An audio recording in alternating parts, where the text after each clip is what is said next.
Yes, I said that the Garden of Eden is located within a valley of 1,000 hills in KwaZulu-Natal. Yes, I said that uZulu kaMalandela, uMgqalo Sibongo, the pioneer of the Zulu clan, comes from the tribe of Judah, from the lineage of Jesus Christ. Yes, I said that Noah's Ark settled in Chongweni, in KwaZulu-Natal. I can keep on sharing more and more. And what you could at least do is try to understand if possibly what I say could be true, because you're not receiving the same information spiritually, right? Which I don't blame anyone who doubts me. But like, at least when you come for me, just have some sense and apply some logic, or maybe meditate on the information that I'm sharing, right?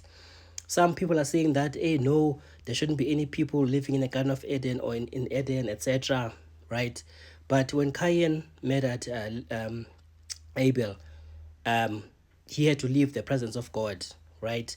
And it says that he went to the land of Nod, to the east of Eden. So basically, there was the area called Eden, which is the big area. Within it, there was the Garden of Eden. Even in the Garden of Eden, right, the way to the tree of life was guarded by the cherubim and the flaming sword, right? Let me just quickly check the biblical references.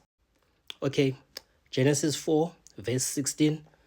You can check that out. That's about Cain and where he went to the land of Nod. Okay, Genesis 3, verse 24. The cherubim and the flaming sword protected the way to the tree of life. Meaning, in the Eden, there is a Garden of Eden within it. And within the Garden of Eden, there was a tree, the tree of life, and the other one, right? So these entities were protecting a specific tree.